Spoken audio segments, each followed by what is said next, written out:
My name is David DISSANAYAKE. I am the Director of Sales and Marketing for the Direct Market, aka Comic Shops, here at Vault Comics. And I'm here with Ram V, writer extraordinaire of many things. He has done one of my favorite books that we publish, These Savage Shores, which we're going to be talking about today. Ram also does a number of incredible books all over the place. Swamp Thing and Catwoman over at DC Comics. He did Paradiso over at Image, The Many Deaths of Leela Starr over at Boom. And he's also writing the upcoming Radio Apocalypse for us, which is going to be debuting in October. We also have Syndee Barwick here, who is our Director of Sales and Marketing for the book trade side. And we've got Adrian Wassel, our Editor-in-Chief, here as well. So I wanted to use this time to talk with you, Ram, about These Savage Shores. You know, we've talked about this book for years together, you know, but it has become a perennial in the Vault Library for very good reason, of course. And it's a very unique graphic novel. You know, it's seems like it's really sort of the first in a lot of ways. It's really something special. I need to turn off my phone. Yeah. No worries. So you could call this sort of a blend of sort of historical fantasy and horror takes place mostly in India, actually, which is not something that you find a lot in American comics. I wanted to talk to you about this. I wanted to hear sort of the gestation of this book. You know, how this became a story that you wanted to tell. You know, with Sumit Kumar, who, of course, I should note, the artist, and Vittorio Astone and Aditya Bidikar. Let's start there. Tell us about the sort of the beginnings of the story. Well, I mean, my ideas don't usually come to me from one place, which is a popular misconception that people have. They're always like, where did that idea come from? Like, I don't know. But I think you could trace the roots of These Savage Shores back to a few incidences, motivations, pieces of information, if you want to look at it that way. I was actually researching Indian Rakshasa lore, like mythological lore for a reason, and I became curious. I went, okay, which one was mentioned first? Was it a vampire or was it a Rakshas? Because there was a part of my brain that just went, well, Rakshas just sound like Indian vampires, right? Because they live in forests, they come out at night. They attack unsuspecting strangers and drink their blood, which is, if you think about it on a very basic level, what a vampire does. And I realized that the first mention of a Rakshasa in Vedic lore actually predates the first mention of a vampire in European literature by 250 years. And that kind of got the ball rolling in my head as to what would happen if a vampire and a Rakshasa were to meet. How would their views on humanity differ? Because another important sort of distinction point for me was that vampires are evolved from human beings, whereas Rakshasas were their pre-modern society, if you will. And so there is this element of the idea that Rakshasas bequeathed their world to human beings, whereas vampires look at human beings as prey. And that was really the first thread that led me to think about colonialism and colonization as an apt metaphor for which vampirism could be an apt metaphor, and for me to have that whole discussion. And then, as an aside from that, I had watched a few TV shows which were kind of playing with this classic trope of the European traveler who went to these exotic locations in Asia or Africa and came back with mysterious powers. And really my impression of those were they did very little to actually garner any kind of interest towards where he went and how he got these powers. They were more concerned with, now that we've kind of explained away this exotic location, let's look at what he did with that. And I kind of wanted to turn that trope on its head. And so, put all of those things together, and These Savage Shores as an idea was kind of brewing in my head. Cut to Adrian and I having a conversation about pitching things to Vault, and I believe I sent in 2 or 3 pitches. And in my head, I went, there's no way anyone's publishing a vampire comic in 2018. And lo and behold, Adrian was like, we love this one. Let's pick it up.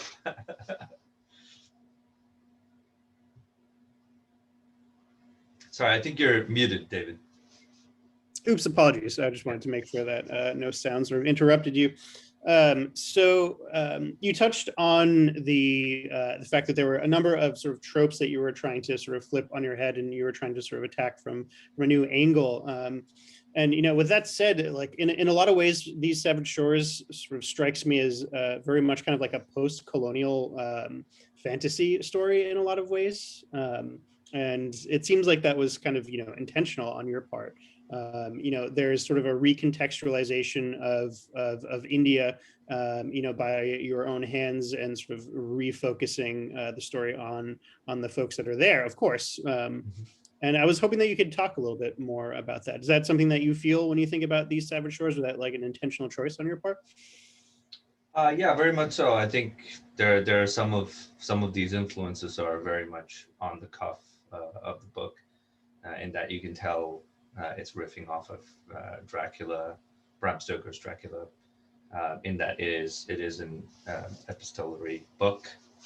It uses that kind of traveling European trope to set things up, but then it very quickly turns on its head what that usually leads to in the story. Other influences probably include Kipling to an extent, because I think Kipling is a lot of people's first introduction to how they think about and look at places like India. And so, yeah, I think very much part of what I've done previously as well with my books. I started off with a book called Black Mamba, which was taking American crime noir, but using that as a lens to look at India, and taking all the crime out of it, but leaving the noir and the existential sort of dread and weirdness of living in a city like Mumbai. And so I knew I wanted to do something aesthetically in that vein with These Savage Shores. And so when you had all of these kind of very well written, very rich tropes available to you, that were oddly myopic in their view of these, other countries that they went to, I said there has to be a fun way to turn this around. And I think frankly, like, otherwise it's just a piece of post-colonial literature that is just dealing with its own baggage. If it doesn't engage with the fact that it is post-colonial literature and therefore talking about colonialism. Another big influence was actually reading Victor Laval's Ballad of Black Tom, and the way he took Lovecraft and kind of turned that on its head. So it is absolutely trying to engage with that and have a conversation, perhaps reflect and also poke holes into this idea of the European traveler civilizing places that he went into. Yep. Cool. Actually, sort of relevant to this point, there's a scene in the book that I wanted to talk to you about in particular. There, in the first chapter, there is a dance that takes place. And it was something that I was unaware of, and I think a lot of readers might not know about. I think you know what I'm talking about, right? This chapter. Could you talk a little bit about that scene and what that dance is? Yeah, very strangely, I had someone reach out to me with a question about the very same topic, and they went like, is this just there to add kind of exoticism to the book, or is this a real thing? Like, were there, women dancing semi-nude in India at that time, or did you just make that up? And so I had to link an article about Mohiniyattam, which is the dance that is actually being performed in the book, And this was a dance that is famously based off of a Hindu mythological story about the god Vishnu turning himself into a feminine form, which is a beautiful enchantress trying to enchant Shiva, who is this fearsome Asuran Rakshasa god, from his task. Um, and so that aside, this dance is performed as a dance that is meant to be seductive to the gods. It is devotion, but it is devotion that is sexual, that is suggestive, that is powerful, that celebrates the feminine form. And for the longest time in southern India, certainly parts of Kerala, you know, women and men had the same kind of dress code. They, you know, it wasn't that women had to cover up, whereas men could walk around shirtless, if you will. And so I found those things very fascinating. And then while doing research into that, I discovered that one of the first things the British did when they moved into southern India was they banned this dance because they said our soldiers find it too distracting. And so they were essentially enforcing these very British era sort of prudish sensibilities onto a culture that was technically, if you look at it now, way more progressive than where they were. And so I kind of wanted to, through that, reflect on this idea of like, were you really civilizing us? That's great. I was hoping you could talk a little bit more about the setting for the book. You know, obviously it takes place in India, and it's at a very particular time. And it seems like, you know, building off of what you were just talking about with the dance and sort of like the cultural sort of imposition by the British, you know, like what other research did you have to do for this story, and what other little sort of, you know, nuggets of history are in there that readers might not sort of pick up on the first time around? I mean, I don't particularly do sort of specific research. It's just a lot of those parts of the story were already there because I'd grown up in India, and I'd grown up with these, you know, different languages and cultures and stories that are constantly in the ether, kind of conversing with each other, if you will. But I did do a little bit of factual research to kind of fill in my gaps in historical knowledge, and that led to me reading about Hyder Ali and Tipu Sultan and the whole Mughal era of their reign. I mean, we're saying it's India, but technically there was no India before 1947. These were all feuding states that weren't even one country at that point. And so that in itself is a very interesting distinction, because we kind of tend to define the problems that India faces as like, oh, this is the problems of one country. No, these are the problems of 12 states that became a country, you know, under duress, if you will. And so that said, there were bits and pieces of research for historical facts around that era, which certainly helped. The mythological research was already part of my lingo because I grew up with very religious grandparents who loved telling me mythological stories under the guise of sort of informing me as to what my religion was, if you will. And then there were little bits and pieces that weren't really research. I'd read a letter by, I'd read an article in a newspaper that talked about the death of the last of the line of royal kings from the Zamorin kingdoms. So the boy that we see, Vikram, in the story, is actually a Zamorin prince.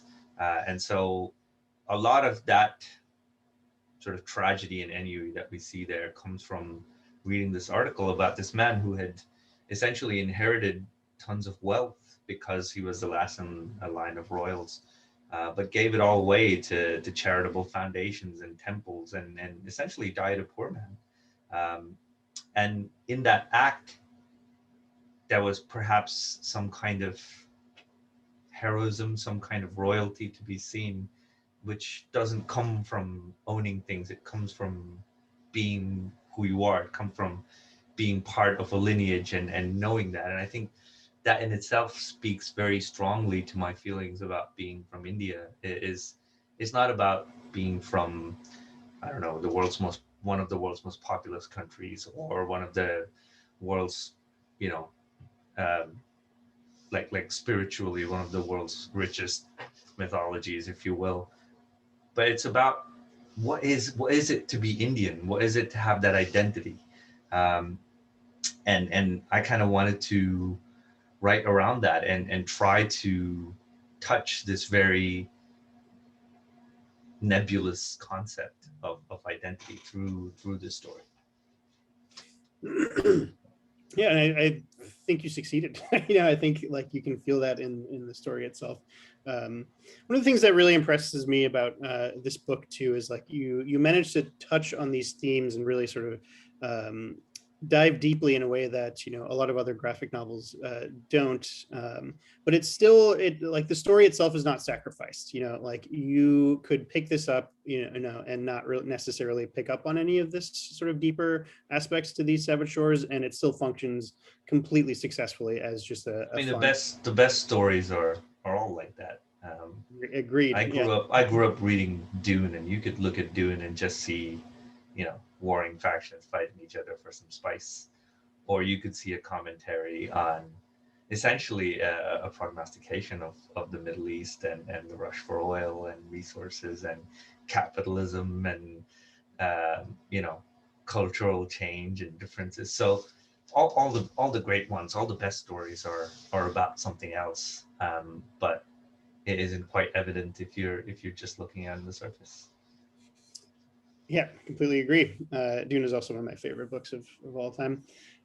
So I was curious if there are any other sort of aspects of, you know, Indian mythology that are in this book that you'd like to talk about. Obviously, we have the Rakshasa and, you know, the big sort of standoff between him and the vampire, but there's a lot of stuff that lies, you know, just below the surface of this book. Yeah. And I was curious if there was anything else that you wanted to talk about.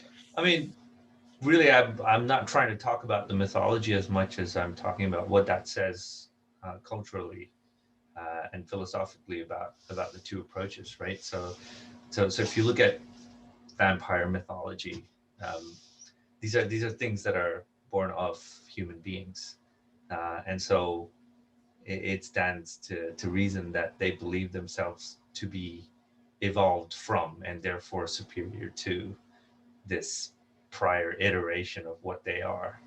And so there's this sense of like we are hunting lesser creatures, if you will, and parts of the Indian mythology that are mentioned in the book, you know, apart from the Rakshasa trope, are all trying to sort of work with this idea that it isn't so cut and dry. You know, the gods weren't all more powerful and greater. They made mistakes, and so did the demons. The demons weren't all bad, and the gods weren't all good. And so, really, trying to present this idea that mythology isn't really a character judgment. You can't define superiority using, you know, mythology as a basis. And really that boils down to the conversation that Bishan and Grano have at the end of the book, which is here's a culture that is trying to bequeath its wonderment and its beauty to the next generation, and things that will carry it forward. And there on the other side is a vampire sitting, believing they are superior and therefore deserve to prey on the things that are perceptibly inferior to them. Yeah. Well, that's great. Like I said, this is one of my favorite books that we've published. You know, I've gone through and read this, you know, a number of different times. I even have the special little foil version that we did for local comic shop day a couple of years ago. That's the only one I've kept. I've given so many away, and people come in and ask me for that foil one. I'm like, no, I'm keeping that one. Yeah, it's I think I have this regular copy and then one of the foil one. I've given all my other comps away to whenever I have a friend over, at least before COVID. I'd be like, oh, you want to know about Vault? Here, read These Savage Shores. This is the book. So that I think about wraps it up for These Savage Shores. We still have a couple minutes. So what I was hoping that we could do is perhaps briefly talk a little bit about your next project with Vaults. We've already announced it. It's called Radio Apocalypse. It's coming out this October. So yeah, I was hoping that maybe you could just sort of give us a little bit of an elevator pitch of sorts, you know, what you're excited to be doing with this book, because it's very different from These Savage Shores in a lot of ways. Sure, yeah. I mean, I have a history of writing extremely different books each time I pick them up. So I think Radio Apocalypse, the idea came to me from, you know, my mind wandering off to this idea of what would I put on a mixtape if the world were to end a week from now? What would be on the last audio mixtape I ever made? And that kind of expanded into this idea of music and why it's so important at the bleakest of times. And really, Radio Apocalypse is a story that is concerned with that question. Why is art and music and these kind of symbols of hope, why are they super important? Even at the bleakest of times, like you can go without food and water, but there will come a time where you wish you could just hear a song. And I think there's something infinitely romantic about broadcasting into the unknown.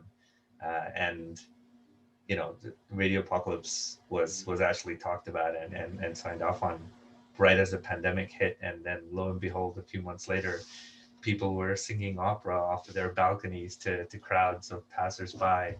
And I think there's something fundamentally human about that. And through Radio Apocalypse, we're kind of exploring that idea. Functionally, is the story of the last surviving radio station on the planet. You know, there's been a post-apocalyptic event, meteor strikes Earth, and people now live in these kind of secluded settlements with kind of badlands in between that are overrun by creatures infected by a virus. Oddly, this series has been incredibly prescient. But our story kind of focuses around the lives of these characters, 4 or 5 characters who run and operate this radio station. And through its day-to-day operations, we kind of look at the effect that music has on other people, but also look at the incredible heartbreak and sacrifices that people make to keep this oddly useless, ephemeral, and yet infinitely beautiful thing running. That's great. Well, thank you. So I think that's about it. We're running up against the end here. So for anyone watching, definitely come check out Vault's booth here at US Book Show. We've got some incredibly cool downloadable stuff like bookmarks and a full catalog where you can learn more about These Savage Shores. We also have review copies. Yeah, and you can learn more about our horror imprint Nightfall and Wonderbound, our middle grade reader imprint, which is launching this September. So Ram, thank you so much for taking the time to chat with us here. My pleasure. You know, I've said it multiple times, but this is one of my favorite projects that I've ever been lucky enough to work on. And yeah, that's it.